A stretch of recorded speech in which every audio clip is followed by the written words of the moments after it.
With Liverpool and Aston Villa still to visit Highbury, George Graham has changed his tune somewhat. Following the home defeat by Chelsea, George virtually conceded the championship.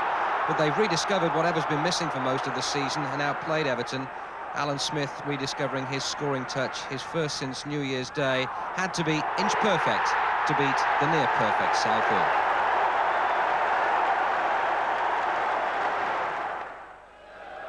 The sight of Neil Webb in full working order, a delight for Manchester United fans. Webb back in the starting lineup after 7 months. And United a goal up after 26 minutes from Mark Hughes against the Coventry side, so sluggish in recent weeks that John Sillett has organised medical tests for his players. Hughes certainly in good health, and with Webb's help, he was on target again 10 minutes later.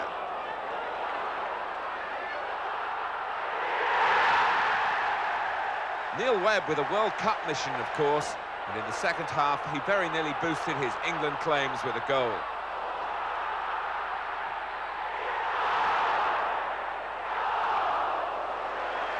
Webb did make United's third 3 minutes from time. Mark Robins announcing his arrival as a substitute with a well-angled header. 3-0 to Manchester United.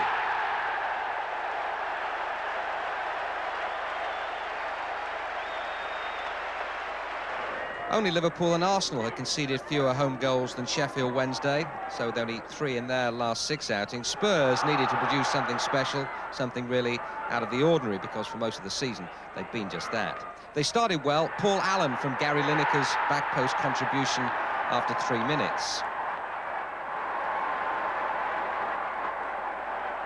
Wednesday had Trevor Francis flying down the right, a reminder of his glory days at Forest. David Hurst equalising midway through the first half.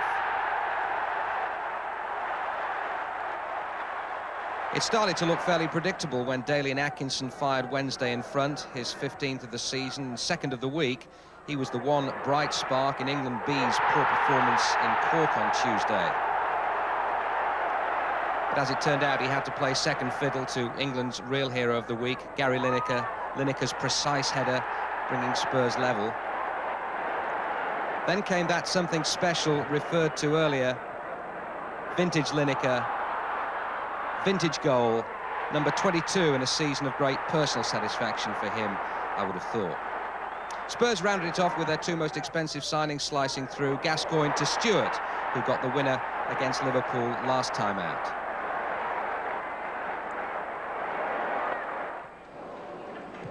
After 4 games without a win, Norwich City knew a little too much for Jim Ryan's young Luton side, who couldn't recover from a penalty after 26 minutes. Alec Chamberlain adjudged to have fouled Henrik Mortensen. Andy Townsend's first scoring penalty was ruled out, but his nerves stood up to the retake.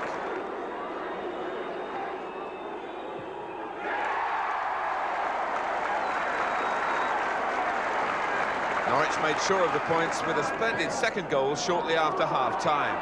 Left-back Mark Bowen, not for the first time this season, revealing an eye for goal. Norwich 2, Luton 0.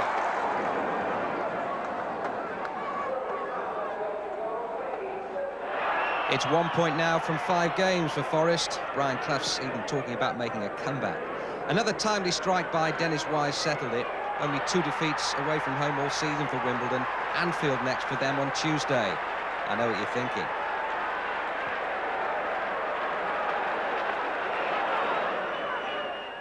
The South London derby did further damage to Millwall's dreams of remaining in the First Division. Phil Barber's free kick, Mark Bright's header, Crystal Palace in control at the Den. Palace still in need of points themselves and a win to pump themselves up for next week's FA Cup confrontation with Liverpool. Bright breaking on the left this time, and Andy Gray guiding Palace into a 2-0 lead.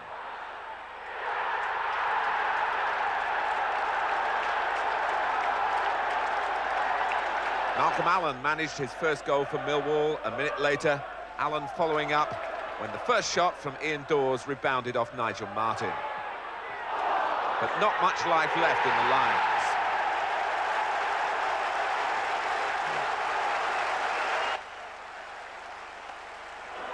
Just when you least or most expect it, Charlton start to apply the pressure on those who dearly love them to accept what's been inevitable for the past 4 years. Paul Mortimer got the ball over and got the congratulations after Danny Maddox deflected it in 5 minutes from time. And that's the bottom of the First Division. Alan, who's going down? I would say that the three that are there now, Millwall, they're down already. I mean, they can't get out of it. Luton have got a chance because of the plastic pitch, and Charlton are doing their usual escape act. But I would say that